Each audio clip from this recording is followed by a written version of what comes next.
mu gihugu cya Angola haraye habaye umukino wahuje ikipe y'igihugu ya Argentine ndetse n'ikipe y'igihugu ya Angola. Igihugu cya Angola cyari kimaze imyaka 50 n'iminsi 3 yonyine kibonye ubwigenge. Byari tariki 11 z'ukwezi kwa 11 mu 1975. So ku mugoroba rero nibwo imyaka 50 n'iminsi 3 byari byuzuye neza. Angola iravuga iti kwizihiza iyi myaka 50 y'ubwigenge tugomba gutumira igihugu gikomeye nka Argentine, ariko witwa Lionel Messi akaba hari. Patrick NDP7 ku mugoroba twabonye match ikomeye hagati ya Argentine na Angola. Cyane yari match nziza, yari match ifite ikivuze kuri equipe y'igihugu ya Angola bizihiza ubwigenge bw'imyaka 50. Birumvikana ko wari umukino ufite ikivuze kuri Angola, ariko ubundi muri rusange urebye kwaro kugira ngo ibonere kizigenza bijyanye n'amafaranga batanze kugira ngo Lionel Messi aze. Ni muri iminsi nyuma yuko muri Major League Soccer n'imikino ya playoffs bayisoje akajya gusura hariya Spotify Camp Nou, hanyuma ikipe igahitamo kumutumira cyangwa se gutumira ikipe y'igihugu ya Argentine. Umutoza wa Argentine Lionel Scaloni nawe navuga ko yababereye imfura, abazanira abakinnyi benshi bakomeye cyane, usibye abakinnyi nk'aba Julian Alvarez batigeze baza, aba Nahuel Molina, abo n'abakinnyi batigeze baza muri ikipe y'igihugu ya Argentine. Ariko kuvuga ngo Argentine yazanye umukinnyi nka Lionel Messi, yazanye umukinnyi nka Lautaro Martinez, bitabyumvikana ko uko byagenda kose iyo match bayihaye agaciro kandi ari ikintu ugomba gufasha muri rusange. Navuga ko rero ku mugoroba wari umukino mwiza cyane. Ikipe ya Argentine itigeze ifata nyine nk'umukino uraho usanzwe, bagerageza gushyiramo abakinnyi beza. Navuga ko ari nka show yatangiye hakiri kare cyane, ba Lionel Messi bagerayo. No mukino wabaye ku munsi w'ejo, batsinda rero Angola ibitego 2 byose ku busa. Uwo bita Lionel Messi atsinda igitego, atanga assist kuri Lautaro Martinez nawe aratsinda. Lionel Messi atayuzuza ibitego 495, assist 401. Byumvikana ko nakazi gakomeje gukorwa na Lionel Messi. Subwa mbere yageze muri Afrika, ngira ngo twagiye tubigarukaho, yageze muri South Africa 2010 baza gukina igikombe cy'isi. Ngira ngo yagiye aza mu bindi bihugu bitandukanye muri Afrika, ariko navuga ko ikintu cya mbere abanyangora bari bishimiye mbere na mbere no guha ibyo byishimo abaturage bo mu gihugu cya Angola. Abafana uburyo ki bari bishimiye Lionel Messi cyangwa se ikipe y'igihugu Argentine, abayobozi muri Angola, ubona ko byari ibintu bikomeye cyane. Ariko tujye tunabyemera bano bagabo bafite n'amazina, niyo mpamvu tugenda tunabihuza tuvuga ngo bura kugira ngo Cedro umuntu agire izina ryiza, so kuvuga ngo ushobora no kuba witwara neza mu kibuga gusa. Kuko umukinnyi mwiza nka Lionel Messi, abantu kugira ngo umuntu agire igikundiro ni ibintu byinshi biba bitandukanye. No kuvuga ngo Lionel Messi ibaze gukora imyaka igera muri 20 na akubita ariko tutarumva inkuru nimwe avugwaho hanze mbi. Gutwara imyaka 20 ikarenga umuntu yitwara neza cyane mu kibuga. No kuvuga ngo mu kibuga urakora ibyo abafana bagusaba, ariko nyuma yo gukora ibyo abafana bagusaba hanze y'ikibuga wewe witwara gute? Twagiye tubona abakinnyi bakomeye cyane, tuvuga urugero nka Zinedine Zidane bagakina neza, ariko akakanya umuntu avuze Zinedine Zidane nta kindi umuntu atekereza, ni umutwe yakubise nde Materazzi. Icyo nicyo abantu bahita batekereza. Iyo umuntu avuze reba nka Lamine Yamal imyaka afite 18 inkuru zatangiye kumuvugwaho mbi. No kuvuga ngo Lionel Messi afite uburyo ki yitwara neza mu kibuga, akaba ari cyo kimuvugira, hanyuma akitwara neza hanze. Ubona ko icyo kintu gifite kandi ni kimwe mu bituma iki gikundiro cye kiyongera muri Argentine haba no muri Angola. Ubona ko rero wari umukino n'ubundi byari ukwishimira ibyo ngibyo. N'ubundi Angola nta watekerezaga ko yatsinda Argentine mu gihe yabazanye abakinnyi bayo bose buzuye. Wari umunsi mwiza rero kuri ku baturage ba Angola, wari umunsi mwiza cyane kuri ba Lionel Messi, kuri Argentine muri rusange. Baratsinze rero umukino wa gishuti. Lionel Messi akomeje kugenda yongera imibare ye muri rusange. Navuga ko ari n'ikintu kiri gutuma yongera iyo mibare, kuko no kugira ngo ugire imibare myinshi no gukina imikino myinshi cyane remo hari abakomeje kugenda bagereranya bakavuga bati twabonye ba Pele, twabonye ba Diego Armando Maradona n'abandi bakinnyi batandukanye bagiye bagira imibare myiza, ariko abakinnyi bari gukina ubu ngubu barimo barakina imikino myinshi cyane bibafasha kongera imibare. Niyo mpamvu twagiye dutekereza no kuri ba Kylian Mbappe, ba Lamine Yamal, ubona ko kugira ngo nyine bagire imibare myinshi biri no guturuka ku mikino myinshi cyane barimo barakina. Lionel Messi rero ku mugoroba navuga ko yatanze ibyishimo nkuko nyine yabitanze kuva kiri mutoya cyane, na nimugoroba yakomeje gutanga ibyishimo. Ubona ko abaturage bo muri Angola bari bishimye cyane. Wari umukino n'ubundi wo kwishima kuri Argentine ndetse no kuri Angola muri rusange. So twabigarutseho ku mugoroba, ariko umukino nyine waje kurangira ari ibitego 2 ku busa. Lionel Messi yitwara neza ndetse na Lautaro Martinez. Naisa uyu n'umukino wari ufite kinini uvuze kuri Argentine, ariko nanone Argentine nk'igihugu kuza kwifatanya n'igihugu cyo ku mugabane wa Afurika nabyo bikaba byiza kurushaho, ariko noneho kuri Lionel Messi ku baturage ba Angola byari bivuze byinshi. byari bivuze byinshi. Nakunze amagambo ya John Obi Mikel, umwe mu bakinnyi b'abanyafurika bagize n'amahirwe gukinira ku mugabane w'Uburayi, ariko n'ubu ngubu umupira babakurikiranira hafi. Ku cyo Argentine cyangwa se Angola yatekereje cyo kuba yatumira Argentine, ariko bagashyiramo itegeko ryo kuvuga ngo Lionel Messi agomba kuza. Ubwo rero nadushyirireho iyo foto iriho na John Obi Mikel, iyo ngiyo muhaye ego ati Lionel Messi agomba kuza kandi agakina. Ayo muduhenda yose turayatanga, ariko ku itegeko Lionel Messi agomba kuza. Hari icyo yatangaje kuri John Obi Mikel, ati when Messi steps on African soil it's an honor for the entire continent. Iyo Messi akandagiye ku butaka bwa Afurika ni icyubahiro ku mugabane wose. Angola versus Argentina wasn't just a match, it was a celebration of African football. Angola na Argentine ntabwo wari umukino gusa, ahubwo byari ibyishimo no kwizihiza umupira w'amaguru wa Afurika. The region came to show that African football deserves to be visited by the greatest. Uyu munyabigwi yerekanye ko umupira w'amaguru wa Afurika ugomba nyine kugeramo cyangwa se kwerekana subiramo deserve to be visited by the greatest. Ku mupira w'amaguru wa Afurika ukwiriye gusurwa koko n'ibihangange. This visit will inspire millions of children in Angola and across Africa to dream of playing football for a living. Ati uru ruzinduko cyangwa se ukugusura Angola bizazamurira imbamutima z'abana benshi hirya no hino muri Angola ndetse no muri Afurika muri rusange, kugira ngo nabo barote kuzaba abakinnyi bibatunge by'ubuzima bwabo. Aha rero niho biba biri cyane. Iyo umuntu ashobora gutekereza ati twicaye aha twabara inshuro Lionel Messi aje ku mugabane wa Afurika, zirabaritse ni nke cyane. Hari ifoto ya kera ku bwa Didier Drogba, ndumva Didier Drogba, Thierry Henry n'aba John Obi Mikel muri Afurika y'Epfo bari muri kariya ka promotion ka Coca-Cola ka kera. South Africa ni inshuro ebyiri igikombe cy'isi cya 2010 bakina na Bafana. No kuri iyi nshuro muri Angola, no muri Gabo ni inshuro ya kane ageze ku mugabane wa Afurika, ariko ni inshuro ya kanga hakiniye ni ya kabiri, ya gatatu ahubwo igikombe cy'isi Bafana ni Angola ni inshuro ya gatatu. So ni cyari igitego cye cya mbere yatsinze igitego atanga na assist. Nabonye abantu batebye bati kuri miliyoni 12 Angola yishyuye ati bibiri, ati igitego kimwe akishyuye miliyoni 6 kuko babatsinze bibiri ku busa. Ati igitego kimwe miliyoni 6, icya kabiri niyo mpamvu yishyuye ngo miliyoni 12 ako kara kanyuzemo. So ibwabyo hari icyo nawe bimwongerera kuba uri umukinnyi mwiza watwaye byose barondo icyo gikombe cy'isi. Hari ugiye ukina amakinnyi batandukanye mu makipe atandukanye, ariko hari umugabane nyine nk'umugabane wa Afurika uva abakinnyi batandukanye. Tujya tubona abanyafurika benshi bahitamo no guhindura nationalite bitewe no kwanga aho bakomoka, bagashaka ibyiza kurusha ibyo bagiye gushaka ku bigo nk'Ubufaransa, ubwo Buholandi, ubwo Bubiligi. Tukagenda tubona abakinnyi bameze gutya, ariko tarabasha kuhakinira, utarabasha nibura no kugira ngo werekane niyo sinye yuko ushobora kwifatanya nabo. Angola yizizaga ubwigenge, uri umukinnyi nka Lionel Messi, urabona hano yatanze jazz kuri Perezida Joao Lourenço, perezida wa Angola, jazz sinyeho niwe wamuhaye impano. Niwe wamuhaye impano ubwabyo nacyo yamuhaye impano. Noneho Lionel Messi nyine asinyaho ubwabyo. This means more.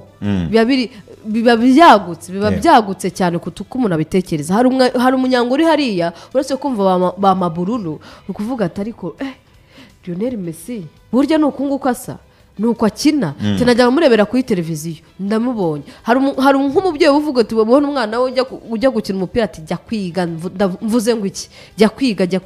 Ibyo bintu by'umupira yabitekereza akavuga ati oya, ariko dibura niyaje ubwabyo hari n'imitekerereze itihinduka ku babyeyi bafite abo bana bazaba bamwe mu bakinnyi, ku bana bavuga bati birashoboka kumba abakinnyi bakirwa batya bahageze mbere imihanda irakangarana yatumizwa akaza agakina kuri miliyoni 12 uburyo umukinnyi yaza Angola tusanzwe dukize tuba dufite ibintu biduhugije yaza tugakangarana imihanda yose ukuzura bashaka umuntu umwe ni Lionel Messi wavuzwe si Lautaro Martinez wavuzwe sibyo yatsinzemo igitego ariko nyine kuba ubwabyo ari the greatest ari God ari umwe mu bakinnyi beza si yagize mu mupira w'amaguru ahita yova shadowinga n'abandi bose nitwe turatekereza Argentina ahubwo tugatekereza Lionel Messi ibi rero navuze nti minsi iri imbere u Rwanda twibohoye rwose ku itariki enye z'ukwa karindwi tukagira gutya bakadutunguza nk'ikintu tukajya muri stade Amahoro bino bintu bizaba bikaze cyane bizaba bikaze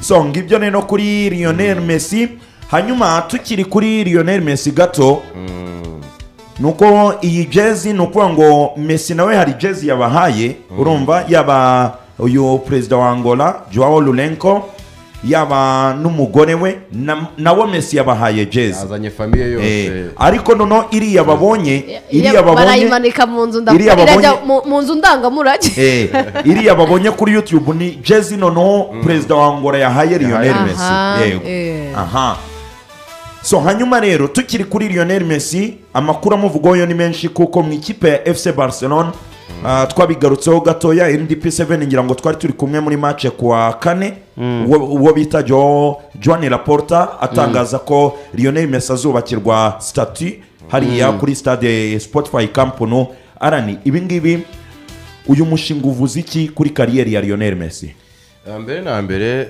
uhere kuri Joan Laporta arabizi yuko ari we ugomba kubanza kugira uburyo yiyunga na Lionel Messi kuko mu gihe cye nibwo Lionel Messi yavuye muri FC Barcelona no baracyavuga ati sinishime uburyo navuye Catalunya ati binabaye byiza nazagaruka no hantu Laporta buri gihe yavuga Messi nagajya yibagirwa ijambo ryo kumugarura ngo asezere neza ariko ikijyanye no kujya mu kibuga cyo Messi yewe na Laporta bamaze kuba bagitangaho umucyo bati sazagaruka mu kibuga ahubwo azagaruka yaba ari match y'icyo twakwita testimonials niko mbona bazita kaza abarejande Pep Guardiola bakaba aho ngaho ba Iniesta tukagira uburyo dukora fete yo kuba twasezeraho umunyabigwi wacu ariko ikisumbuyeho Joan Laporta yavuze ati nibyo stade zaba yitwa Spotify Camp Nou uwo n'umufatanyabikorwa ni ubucuruzi ariko nanone mu gihe cyo kuba twahuza Lionel Messi nanone n'umuntu w'i Catalunya kuko ari ahantu baracyamuhereza icyubahiro agombwa urwa rukundo nawe na ahantu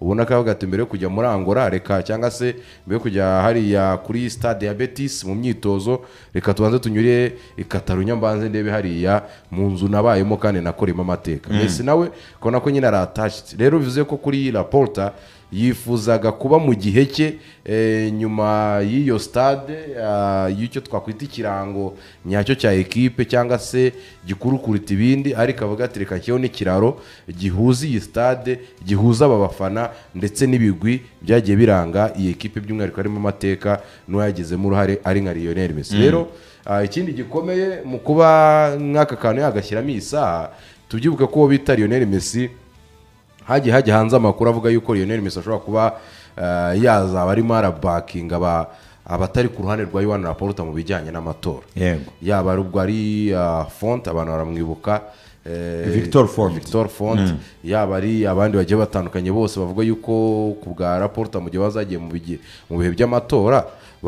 bazifashisha Lionel Messi nk'isura yabafasha gucampaigninga rero Laporta kuba akoze sinye nk'iyi nekereza ko hari igita gisona mu mitwe y'abakatalunya mbere na mbere yaba ari abasosio kuvuga bati kumbi Joan Laporta na Messi ibintu biracyari kugenda neza se Messi yagiye kubahwa noneho finally mbona ko rero igihari kuri Joan Laporta ni karita eri politiko ariko nanone n'ikintu cyazamarika icyo twakwita itangira ry'ikiragano gishya muri FC Barcelona by'umwihariko mu kongera kwireba mu ndorerwamo bakareba ibyiza bagezeho Messi nawe kongera kumva hari aho we na Barcelona icyo kiraro no mu buryo buziguye bitari bya bindi by'inyuma y'amarido nzagaruka bizagenda bite ahanga ni nko kuvuga ati umutima wa Messi ushinzwe ahangaha byiteka n'iteka mubona ko ari bwo buryo Barcelona yagerageje ko yakubaha ibyo bagiranye ndetse n'ibyo bakoranye mu mateka n'ibigwi byose iyo ugiye no kureba ubona Lionel Messi kuva yagera muri ekipe ya FC Barcelona harimo ibintu bikomeye cyane yakoze, ari nayo mpamvu bakwiye kuba bashyira iyo stati,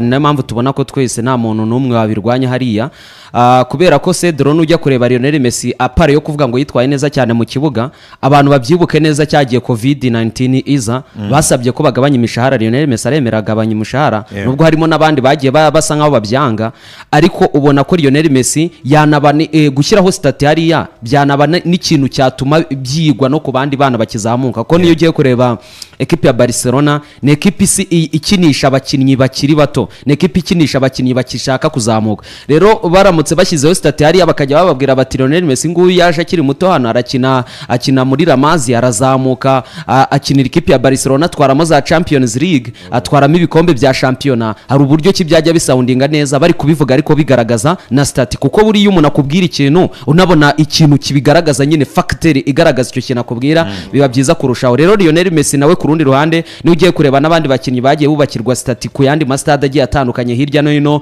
ngira ngo twarabibonye ba Kevin De Bruyne bagomba kwibakirwa hariya kwa Manchester City, twagiye tubibona kwa Real Madrid naho zigiye ziriyo, ubona ko Lionel Messi kubakirwa stati nawe ni ibintu yarakwiye bijyanye n'ibyo yakoze muri ekipe ya FC Barcelona. Nyuma yuko ba Ronaldinho bagiye, Lionel Messi niwe muntu waje agafata ikipe ya Barcelona akayitwara, tutirengagije kandi kazi ka ba Neymar, ba Luis Suarez, ariko ubona ko Lionel Messi yaje agafata Barcelona akayitwara ku rwo rwego, kuko n'ikimenyimenyi urajya kureba usanga Barcelona iheruka Champions League ryari 2015, kuva icyo gihe ubona ko Barcelona yasubiye inyuma, kandi icyo gihe Lionel Messi nibwo yari ahari, ubona ko rero yagize impact iremereye cyane ku buryo bamwubakiye stati nta muntu wakirirwa ujurira, rwose yarabikoreye cyane. So ni Lionel Messi, Andreas Kuchitini. Hanyuma tukiri ku bijyanye na Lionel Messi, muri Leta Zunze Ubumwe za Amerika shampiyona yitwa Major League Soccer MLS, iyi shampiyona isanzwe ikinwa mu cyo bita kalenda ya, nuko ngo kuva mu kwezi kwa mbere kugeza mu kwezi kwa 12 ntabwo ikinwa mu buryo bwa season. Ariko muri Leta Zunze Ubumwe za Amerika barategura kuzajya bakina noneho mu buryo busanzwe, mu buryo bwa season nk'uko tubibona ku mugabane w'Uburayi, nabo bagahera muri July, bagahera muri July bagakomeza nyine nka season nyine nk'uko tubibona i Burayi. So ana niyo umushinga umeze ute, ese ibijyanye n'ama playoffs bizajya bikinwa byo bimeze bite muri MLS? Yego, mbere na mbere ubwo icyo abantu bamenya nuko barimo baratekereza uburyo bahuza karandiye ndetse no ku mugabane Burayi, kuko bimwe mu bintu abakinnyi benshi yaba ari ba David Beckham baje kera, yaba ari ba Steven Gerrard, yaba ari ba Zlatan Ibrahimovic, yaba ari ba Thierry Henry, bose ikintu bagenewe bagarukaho ubwo no ku Lionel Messi ejo muri interview yabikomojeho bavuga batese kuki mutisanisha n'isi y'umupira w'amaguru, kuko nimba mushaka kuba abanyamupira byuzuye kimwe na bagenzi banyu. Ibyo rero biri mumwe mu byo baganiragaho. Ikindi baganiragaho ni uburyo Major League Soccer noneho yafungura isoko ikemerera ama equipe noneho gushora byanyabyo mu bijyanye no kuzana amatara agiye atandukanye, yaba ari ku mugabane w'Uburayi, yaba ari za Amerika Latina, ariko nyine ama equipe akemererwa gushora hatariho gitangira. Ibyo biri mu byagana. Ariko ku munsi wo kwa kane nibwo habaye inama y'aba stakeholders muri Major League Soccer, bemeranya yuko noneho Major League Soccer yagitangira muri mid July nkuko tubona za Premier League, za La Liga, za Bundesliga, za Serie A na za Ligue 1, nayo ikarangira mu kwezi kwa gatanu. Ibyo ngibyo impamvu babitekereje no kuvuga ati mu gihe habaye turunwa nk'izi, yaba ari igikombe cy'isi, mu gihe ama equipe nationale yahamagaye abakinnyi, kuko ari igihe twari tubibona ba Messi bahamagawe, aho ugasanga nka Inter Miami ifite umukino, ngo Messi ngo arabanza ngo akine ngo mbere yuko ajya mu kipe y'Igihugu, ugasanga yakinnye umukino, afite match na Puerto Rico, afite match wenda na Bolivia, ubwo kwa gatandatu Major League Soccer irakomeje, bikangombwa ko bamuruhutse equipe igatakaza imikino. Rero nyuma y'iza rya Messi ubona ko hari influence byagize mu kono no bahumeka ikirere cy'umupira, mu kubona ko umupira wacuruzwa, umupira waba global entity ishobora kuba yabyara visibility. Ibyo byose barabibona. Rero icyo bamaze kwanzuraho nuko sezo yabo izagitangira mu bijyanye ubwo na mid July, ubwo ni sezo zisanzwe nizo twabona ku mugabane w'Uburayi. Noneho bagajya bakina n'ibijyanye na playoffs, birimvikana kuko nibyo bakinaga mu busanzwe, none wenda ndaje ngakomozeho gato, ariko byo noneho bikazajya biba nyuma ya regular season, ariko no ari mu buryo bwo kuba bakina ibijyanye n'amapure. Bimwe mu byo batekerezaho bati ubundi hari Conference ebyiri, nka kuriya tubibona muri basket. hari Eastern irimo ba Messi hakaba na Western. Yego. Rero icyo gihe iyo bari kwikarifiya hari ama ekipe yikarifiya muri Eastern na Western Yego. bakaza guhura hakavamo icyo bita ngo ni MLS Audi Cup winner. Yego. Uwo muntu akaba ari we mwami nyine wa USA. Ariko kuri iyi nshuro none bashaka uburyo babyoroshyamo kugira ngo ama ekipe ajye akina muri regions. Nyine buri muntu aho abarizwa bagafata nk'agace karimo ubwo Los Angeles bakavuga bati nimba begeranye ubwo ku ruhande na za Cincinnati ariho ziri zose bakazihuriza hamwe Agace ku zigakina. gace. Agace ku gace ugasanga Eastern Conference ifitemo ibice nka bibiri. Yego. Aho kugira ngo ama ekipe almost agera muri 30 na ibyo nabyo babitekereje. Ariko icyingenzi abantu nabonye bishimiye nuko finally noneho umuntu yazajya areba Premier League nimugwa afite kamace ka Major League Soccer kabizi ko season nizirangira no kuranya nimba rukuruka bajya mu maturunwa ni muri tournaments. Icyo ngicyo kikajya gute kikajya kurandi abantu. Rero akantu wenda kandi twabemforumaho bamaze iminsi bibaza Cedro ngo kubera iki ngo Inter Miami ihora ikina na Nashville. barakinnye Messi atsindamo ibitego kuko barakinnye urumva wenda Messi arayitsinda hafi arayikubita buri gihe rwose n'ejo bundi bayinyagiye ibitego 4-0. amaze no kwitsinda ibitego byinshi izije koverisa. urumva rero bimwe mu byo abantu bagomba kumenya reka wenda tugire gutya Big Bera abanze yereka abantu kano ga screenshot kugira abantu bahita babibona. Ubundi muri Major League Soccer nyine hari ibyo by'ama conferences. Bagira conference ya Eastern ndetse na Western. Yego. Noneho Eastern this season ubundi ni amakipe aba ari amakipe ubundi 30 yego. Ubundi niko bimeze. Noneho muri ayo makipe 30 ama ekipe agera ku 9 ya mbere. Yego. Ahangaha ni screenshot y'amakipe 12 ngini regular season. Aya ni ama ekipe nyine abavanze Western ndetse na Eastern. Aha ari kutwereka kuri table ahangaha. Ariko ukuntu biba bimeze ubundi buri conference ubundi ahangaha iyi ni regular season abari amakipe 30. Ariko ubundi buri conference ibifite byibuza ama ekipe 15. Noneho iyo se zirangiye nyine regular season batwaye bita supporters shield cya gikombe Messi yatwaye muri akigera muri MLS. Noneho barabara bagafata ama ekipe 9 ya mbere muri buri conference.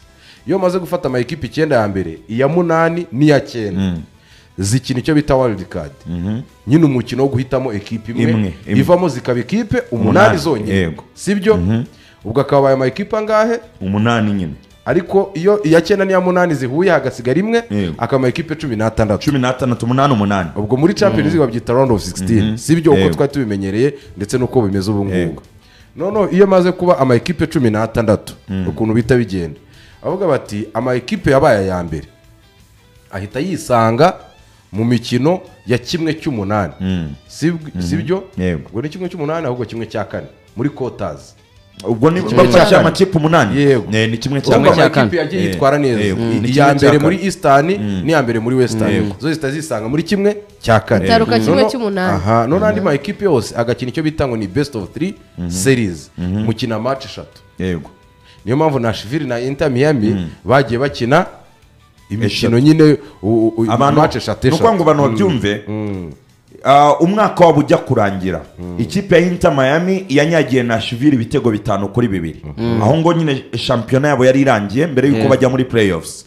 Noneho playoffs rero nyuma yuko zije Inter Miami yongeye kwisanga igiye guhura na Nashville izindi match 3 nizo ziheruka ro nizo abantu babonye.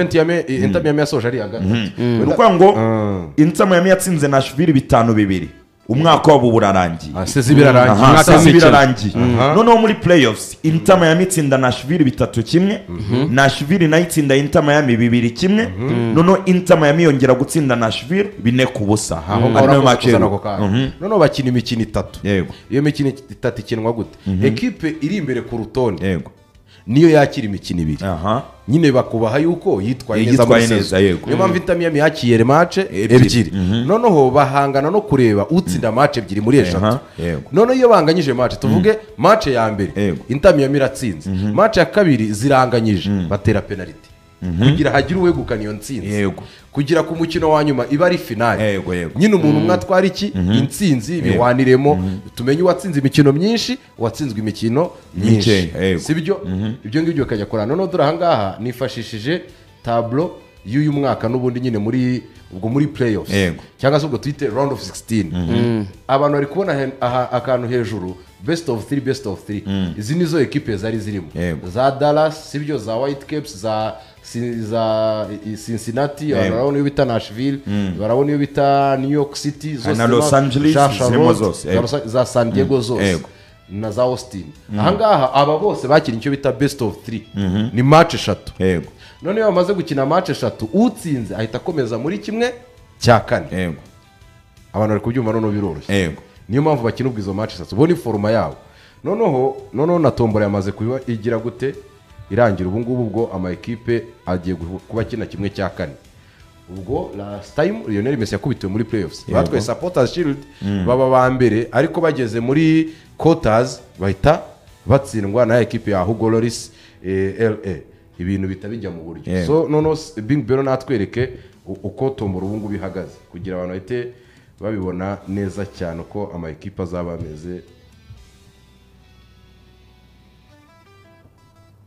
Arakoze cyane ubwo iyo bita Inter Miami noneho izakina niyo bita Cincinnati ikomeza ubwo izahura n'iri hagati ya Philadelphia ndetse na Charlotte ubwo LA barayibona hasi hariya kwa ba Homing Sun nabo ni muri Western Conference ubwo mpaka babonye utwara igikombe sezo yabo ikabigeze gute ikabirarangira.